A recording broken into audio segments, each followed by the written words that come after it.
Killian Hayes was released by the Detroit Pistons yesterday. Should the San Antonio Spurs take the shot and sign him, or should we pass? I don't ever slow up, no I don't take sh- I got no love for the fakeness. If you wanna play tough and wanna hate this, I'll always show up and make a statement. What is up, San Antonio Spurs fans and any Detroit Pistons that can give us some feedback on Killian Hayes as you've seen him the 4 years he's been in Detroit?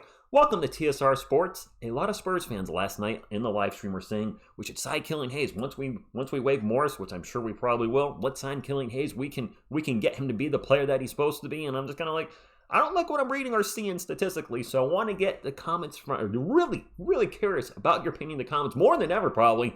Well, maybe not more than ever, but very much so interested. Why do you think Killian Hayes would be a good fit for the Spurs?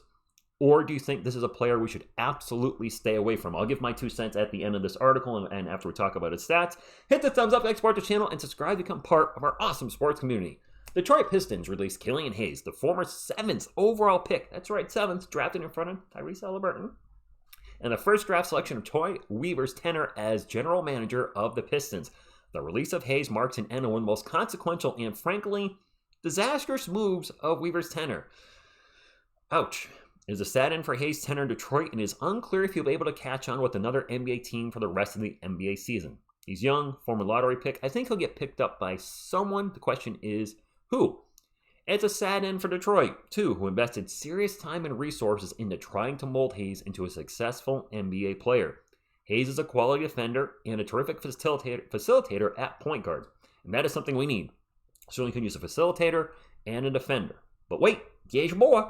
Especially considering defenders have no reason not to play off of him, as he simultaneously could not threaten you from deep and also could not finish at the rim. In light of those obvious limitations, it's amazing that he averaged more than 7 assists and fewer than 2 turnovers per 36 minutes. That's actually really darn good assist-to-turnover ratio. But the fundamental truth was Hayes was just badly unthreatening as an offensive player. He was one of the worst, most damaging scorers in the NBA. Hayes ends his tenure as one of 16 players since 1979 to amass more than 5,000 minutes and have a true shooting percentage of less than 46%. Ooh. He is the first player to join the list since Dominic McGuire and Desagana Diop, who both saw their careers end in 2013. If Hayes just managed to be a below-average scorer instead of among the league's worst to ever do it for big minutes, he'd be looking at a likely extension from the Pistons and a pathway toward a career that could last 10 years at least. Now he will be an NBA free agent fighting for a roster spot or maybe some 10-day contracts for some point guard needy teams. Woo! Okay, Spurs fans. Well, he was due $7.4 million this year, so I'm not how much we would have to pay that if we're able to sign him as a free agent. But when you look at him statistically, you can see why Detroit Bad Boys was letting us know that offensively there are some holes in his game. For his career, he is shooting 38% from the field. 38! I don't like guys that shoot sub 40% on the floor. He is shooting an abysmal 28% from beyond the arc. Yes, there's some good things to talk about soon, but we got to start off with the bad. And the bad is this guy would absolutely kill our floor spacing. Y'all think Tre Jones can't shoot? At least Tre can finish in the paint. Killian can't shoot apparently from anywhere. If he's on the floor with Wemby is going to get double-teamed relentlessly. And I would just teams would dare Killian to take the shot, leave him open. We already see Wemby struggle with turnovers when he gets double-teamed a lot right now. And it would be worse if he's on the floor with a player like this who's going to kill our floor spacing to no end. And on top of that, what happens with our roster? Is Tre Jones going back to the bench? Blake Wesley, who's been playing very well lately, and we're watching develop right before our eyes, Spurs fans. Do we just stick him on the bench with no minutes and park him right next to Devontae Graham and bench hell where they're not playing at all? By the way, Devontae Graham, sorry, still with us. I was hoping we'd move in, you go somewhere, get some playing time. That being said, Spurs fans, yes, this is a bigger point guard. He's 6'5". He's a former 7th overall pick.